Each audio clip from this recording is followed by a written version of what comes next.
জানিয়ে দেব এই মুহূর্তে হাতে পাওয়া সর্বশেষ গুরুত্বপূর্ণ আপডেট বাংলা সংবাদ। শুরুতেই থাকছে ভারতে পালিয়েছেন পুলিশের সাবেক কর্মকর্তা মনিরুল ইসলাম। রোববার রাতে প্রবাসী বাংলাদেশি অনুসন্ধানী সাংবাদিক জুলকারনাইন ছায়ের এক ফেসবুক পোস্টে দাবি করেন দেশ থেকে পালিয়েছেন পুলিশের সাবেক প্রভাবশালী কর্মকর্তা মনিরুল ইসলাম। পোস্টে তিনি উল্লেখ করেন পলাতক এসবি প্রধান মনিরুল ইসলামের অবস্থান নিশ্চিত করেছে অত্যন্ত বিশ্বস্ত সূত্র। ভারতের রাজধানী দিল্লির কানঘাট প্লেসের একটি গ্রোসারি স্টোরে রোববার বিকেলে মনিরুল ইসলামকে কিছু নিত্য প্রয়োজনীয় দ্রব্য কেনার সময় ক্যামেরাবন্দি করা হয়। এবারে জানাবো ছাত্রদলের নতুন কর্মসূচি ঘোষণা। 2019 সালে ছাত্রলীগের নির্মম নির্যাতনে বুয়েট শিক্ষার্থী আবরার ফাহাদ নিহত হন। সোমবার তার পঞ্চম শাহাদাত বার্ষিকী। এ উপলক্ষে নতুন কর্মসূচি ঘোষণা করেছে জাতীয়তাবাদী ছাত্রদল।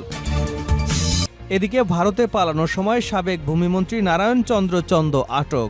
অবৈধভাবে ভারতে পালানোর সময় তাকে আটক করেছে বিজিবির সদস্যরা। রাতে বিজিবির পক্ষ থেকে পাঠানো এক বার্তা এ তথ্য নিশ্চিত করা হয়েছে। বিজিবি জানায় অবৈধভাবে ভারতে পালানোর সময় ঝিনাইদহের মহেশপুর সীমান্ত থেকে সাবেক ভূমিমন্ত্রীকে আটক করা হয়েছে। 10ম জাতীয় সংসদে প্রথমে মৎস্য ও প্রাণী সম্পদ মন্ত্রণালয়ের প্রতিমন্ত্রীর দায়িত্ব পান নারায়ণ চন্দ্র চন্দ। 2018 সালে একই মন্ত্রণালয়ের পূর্ণমন্ত্রী হন তিনি। গত জানুয়ারিতে দ্বাদশ জাতীয় সংসদ নির্বাচনের পর ভূমিমন্ত্রীর দায়িত্ব পান। এদিকে মুন্নী সাহার ব্যাংক হিসাব তলব। টেলিভিশন উপস্থাপক সাংবাদিক মুন্নী সাহার ব্যাংক হিসাব এবং যাবতীয় তথ্য বাংলাদেশ ব্যাংকের আর্থিক গোয়েন্দা সংস্থা বাংলাদেশ ফিনান্সিয়াল ইন্টেলিজেন্স ইউনিট দেশের ব্যাংক এবং আর্থিক প্রতিষ্ঠানের কাছে চেয়েছে। বিএফআইইউ এর সংশ্লিষ্ট এক ঊর্ধ্বতন কর্মকর্তা এ তথ্য নিশ্চিত করেছেন। লেনদেন তলব করার এই নির্দেশের ক্ষেত্রে মানি লন্ডারিং প্রতিরোধ বিধিমালা সংশ্লিষ্ট ধারা প্রযোজ্য হবে বলে বিএফআইইউ এর চিঠিতে বলা হয়েছে। চিঠিতে মুন্নী সাহার নাম এবং পাসপোর্টের তথ্য দেওয়া হয়েছে। জানিয়ে দেব ধেয়ে আসছে মিল্টন, কোথায় আঘাত হানবে। হেলেনের পর এবার যুক্তরাষ্ট্রের দিকে ধেয়ে আসছে ঘূর্ণিঝড় মিল্টন। এটি চলতি সপ্তাহের মাঝামাঝি সময়ে যুক্তরাষ্ট্রের ফ্লোরিডার উপকূলে আঘাত হানতে পারে। আঘাত করবার আগে দ্রুত একটি বড় হারিকেনে পরিণত হতে পারে। রোববার ফ্লোরিডার বাসিন্দাদের এ বিষয়ে সতর্ক করে দেওয়া হয়েছে। প্রতিবেদনে বলা হয়েছে রোববার ভোরে গ্রীষ্মমণ্ডলীয় ঝড় মিল্টন ফ্লোরিডার টেম্পা থেকে প্রায় 1385 কিলোমিটার পশ্চিম এবং দক্ষিণ পশ্চিমে অবস্থান করছিল। পরবর্তীতে এটি ঘণ্টায় 7 কিলোমিটার বেগে পূর্ব দিকে অগ্রসর হয়। তবে ঝড়টি ঘণ্টায় 95 কিলোমিটার গতি নিয়ে এখনও ঘুরপাক খাচ্ছে। এবং সর্বশেষ জানাবো আন্তর্জাতিক সংবাদ। এবার ইসরায়েলের বন্দর নগরীতে হামলা।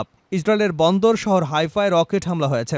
ইসরায়েলি সেনাবাহিনী বলছে লেবানন থেকে ছোড়া 5টি রকেট বন্দর নগরী হাইফায় আঘাত এনেছে। সোমবার ইসরায়েলি গণমাধ্যম জানিয়েছে একটি রেস্তোরাঁয়, একটি বাড়ি এবং একটি প্রধান সড়কে আঘাত এনে অন্তত 5 জন আহত হয়েছে। বিধ্বস্ত হয়ে গেছে ওই স্থাপনা।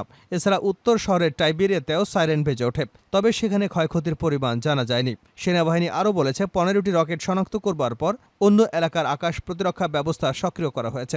তার মধ্যে কিছু আটকানো সম্ভব হয়েছে, বাকিগুলো ভূমিতে আঘাত এনেছে। এতক্ষণ শিরোনাম শুনছিলেন, এবার বিস্তারিত। প্রিয় দর্শক, আপনি যদি এই চ্যানেলে নতুন হয়ে থাকেন, ভিডিওটি দেখতে দেখতে চ্যানেলটি সাবস্ক্রাইব করে আমাদের সঙ্গে থাকুন। আর এই ভিডিও সম্পর্কে আপনি আপনার মূল্যবান মতামতটি কমেন্ট বক্সে জানিয়ে দিন। আর হ্যাঁ প্রিয় দর্শক, জানিয়ে দিন ভিডিওটি কোথা থেকে দেখছেন। ভারতে পালিয়েছেন পুলিশের সাবেক কর্মকর্তা মনিরুল ইসলাম। বাংলাদেশ থেকে ভারতের দিল্লিতে পালিয়ে গেছেন বাংলাদেশ পুলিশের সাবেক অতিরিক্ত মহাপরিদর্শক এসবি মনিরুল ইসলাম। রোববার রাতে প্রবাসী বাংলাদেশি অনুসন্ধানী সাংবাদিক জুলকারনাইন ছায়ের এক ফেসবুক পোস্টে এ দাবি করেছেন দেশ থেকে পালিয়েছেন পুলিশের সাবেক প্রভাবশালী কর্মকর্তা মনিরুল ইসলাম। তিনি তার ফেসবুক পোস্টে উল্লেখ করেন পলাতক এসবি প্রধান মনিরুল ইসলামের অবস্থান নিশ্চিত করেছে অত্যন্ত বিশ্বস্ত সূত্র। ভারতের রাজধানী দিল্লির কানঘট প্রেসের একটি গ্রোসারি স্টোরে রোববার বিকেলে মনিরুল ইসলামকে কিছু প্রয়োজনীয় দ্রব্য সামগ্রী কেনার সময় ক্যামেরাবন্দি করা হয়। তিনি আরও উল্লেখ করেন ওই এলাকায় উল্লেখযোগ্য সংখ্যক পলাতক বাংলাদেশি রাজনীতিক এবং নিরাপত্তা বাহিনীর সদস্যরা বসবাস করছেন। বন্ধুপ্রতিম দেশ হিসেবে ভারত সরকারের উচিত হবে অনতিবিলম্বে এদের খুঁজে বের করে বাংলাদেশের যথাযথ কর্তৃপক্ষের কাছে হস্তান্তর করা। এ বিষয়ে ভারতীয় হাইকমিশনের দৃষ্টি আকর্ষণ করছে। ছাত্রদলের নতুন কর্মসূচি ঘোষণা। 2019 সালে ছাত্রলীগের নির্মম নির্যাতনে বুয়েট শিক্ষার্থী আবরার ফাহাদ নিহত হন। সোমবার 7 অক্টোবর তার পঞ্চম শাহাদাত বার্ষিকী। এ উপলক্ষে নতুন কর্মসূচি ঘোষণা করেছে জাতীয়তাবাদী ছাত্রদল।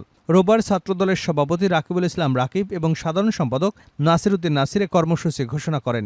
কর্মসূচি অনুযায়ী শোভা নিরাপদ এবং মুক্ত বুদ্ধি চর্চার গণতান্ত্রিক ক্যাম্পাসের দাবিতে দেশের বিভিন্ন বিশ্ববিদ্যালয় এবং কলেজ ক্যাম্পাসে মৌন মিছিল এবং স্মরণসভা করবে ছাত্রদল। প্রসঙ্গত 2019 সালের 7 অক্টোবর বুয়েটের শেরেবাংলা হলে নিচতলা থেকে আবরারের লাশ উদ্ধার করে পুলিশ। আবাসিক হলে দ্বিতীয় তলার একটি ক্লোজ সার্কিট ক্যামেরার ফুটেজ দেখা যায় কয়েকজন শিক্ষার্থী আবরারের হাত পা ধরে ট্রেনে করিডোরের নিচে নামাচ্ছে। এর আগে বুয়েট শাখা ছাত্রলীগের কয়েকজন নেতা তাকে পিটিয়ে হত্যা করে। পরে ময়নাতদন্তের প্রতিবেদনে বিষয়টি উঠে আসে। ভারতে পালানোর সময় সাবেক ভূমিমন্ত্রী নারায়ণ চন্দ্র চন্দ গ্রেপ্তার। অবৈধভাবে ভারতে পালানোর সময় সাবেক ভূমিমন্ত্রী ও খুলনা 5 আসনের সাবেক এমপি নারায়ণ চন্দ্র চন্দকে আটক করেছে বিজিবি। রবিবার রাতে বিজিবির পক্ষ থেকে পাঠানো এক বার্তায় এ তথ্য নিশ্চিত করা হয়েছে। বিজিবি জানায়, অবৈধভাবে ভারতে পালানোর সময় ঝিনাইদহের মহেশপুর সীমান্ত থেকে সাবেক ভূমিমন্ত্রীকে আটক করা হয়েছে। 10ম জাতীয় সংসদে প্রথমে মৎস্য এবং প্রাণী সম্পদ মন্ত্রণালয়ের প্রতিমন্ত্রীর দায়িত্ব পান নারায়ণ চন্দ্র।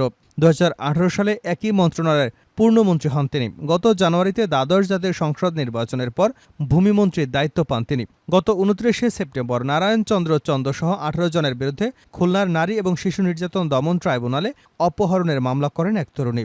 মামলায় ডুমুরিয়া উপজেলা পরিষদের সাবেক চেয়ারম্যান গাজী এজাজ আহমেদকেও আসামি করা হয়েছে। ছাত্র জনতার অভ্যুত্থানে গত 5 আগস্ট হাসিনার নেতৃত্বাধীন আওয়ামী সরকারের পতন হয়। ওই দিনই দেশ ছেড়ে ভারতে পালিয়ে যান শেখ হাসিনা। সরকার পতনের পর থেকে বিগত সরকারের উপদেষ্টা, মন্ত্রী, সংসদ সদস্য, পুলিশের সাবেক আইজিপি, আওয়ামী লীগের প্রভাবশালী নেতাদের গ্রেপ্তার করা হয়েছে। মুন্নী সাহার ব্যাংক হিসাব তলব।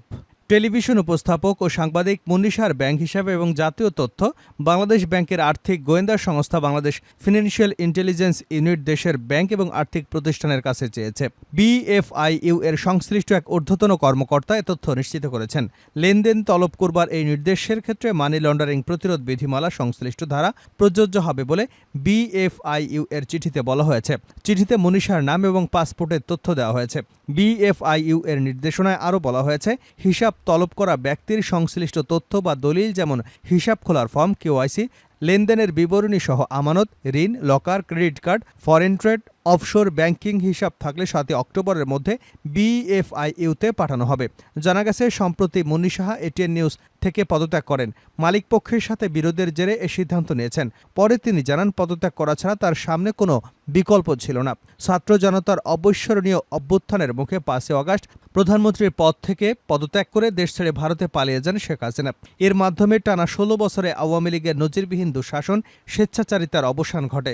রাজনৈতিক পট পরিবর্তনের পর কোণঠাসা অবস্থায় আছেন মুন্নী সাহা। ভোরের কাগজ দিয়ে তার সাংবাদিকতা শুরু। সেখান থেকে তিনি যান 21 টেলিভিশনে। এরপর যোগ দেন এটিএন বাংলায়। মুন্নী সাহা বহু জাতীয় এবং আন্তর্জাতিক গুরুত্বপূর্ণ ঘটনাবলী টেলিভিশনের পর্দা উপস্থাপন করেছেন। বিশেষ করে শাহবাগে গণজাগরণ মঞ্চের সমাবেশের ব্যাপারে তার ব্যাপক ভূমিকা ছিল। জুলাই আগস্টে ছাত্র জনতার আন্দোলনে রাজধানীর যাত্রাবাড়িতে গুলিতে শিক্ষার্থী নাইম হাওলাদার নিহতের ঘটনায় একটি মামলা হয়েছে। 22 আগস্ট যাত্রাবাড়ি থানায় ওই মামলা করেন নিহতের শিক্ষার্থীর বাবা মোহাম্মদ কামরুল ইসলাম। সেই মামলার সাবেক প্রধানমন্ত্রী শেখ হাসিনা সহ একাধিক মন্ত্রী, এমপি, আওয়ামী লীগ, যুবলীগ, ছাত্রলীগের সদস্য, পুলিশ এবং র্যাবের কর্মকর্তাদের সাথে 7 জন সাংবাদিককে আসামি করা হয়েছে। ওই 7 জনের মধ্যে মুন্নী সাহা একজন। শেষ করছে আন্তর্জাতিক সংবাদ দিয়ে। ইসরায়েলের বন্দর নগরীতে হামলা। ইসরায়েলের বন্দর শহর হাইফায় রকেট হামলা হয়েছে। ইসরায়েলি সেনাবাহিনী বলছে, লেবানন থেকে ছোড়া 5টি রকেট বন্দর নগরী হাইফায় আঘাত এনেছে। সোমবার ইসরায়েলি গণমাধ্যম জানিয়েছে, একটি রেস্তোরাঁ, একটি বাড়ি এবং একটি প্রধান সড়কে আঘাত হেনে অন্তত 5 জন আহত হয়েছে। বিধ্বস্ত হয়ে গেছে ওই স্থাপনা। এছাড়া উত্তরের শহর টাইবেরিয়াতেও সাইরেন বেজে ওঠে। তবে সেখানে ক্ষয়ক্ষতির পরিমাণ এখনও নিশ্চিত হওয়া যায়নি। সেনাবাহিনী বলেছে, 15টি রকেট শনাক্ত করবার পর অন্য এলাকার আকাশ প্রতিরক্ষা ব্যবস্থা সক্রিয় করা হয়েছে। তাদের মধ্যে কিছু আটকানো সম্ভব হয়েছে, বাকিগুলো সরাসরি আঘাত এনেছে। অপরদিকে ইসরায়েলের টানা হামলায় মৃত্যুকূপে পরিণত হয়েছে লেবাননের দক্ষিণ অঞ্চল। নেতানিয়াহু বাহিনীর হামলা থেকে রেহাই পাচ্ছে না বাড়িঘর, স্কুল, কলেজ, এমনকি হাসপাতালও। শুধু তাই নয়, প্রাণ বাঁচাতে যারা মসজিদকে নিরাপদ মনে করে আশ্রয় নিচ্ছেন, সেখানেও টার্গেট করে হামলা হচ্ছে। মধ্যপ্রাচ্যভিত্তিক সংবাদ মাধ্যম আল জাজিরা জানিয়েছে, শনিবার ইসরায়েলি বাহিনী লেবাননের বিনোদ জিবেলি শহরের শালাগন্দর হাসপাতাল সংলগ্ন একটি মসজিদে হামলা হয়েছে। ওই ঘটনার পর ইসরায়েলি সামরিক বাহিনী দাবি করেছে, মসজিদটিকে যখন লক্ষ্যবস্তু করা হয় তখন সেখানে হিজবুল্লাহ যোদ্ধারা উপস্থিত ছিলেন। তবে এই দাবির পক্ষে কোনো প্রমাণ উপস্থাপন করতে পারেনি নেতানিয়াহু বাহিনী।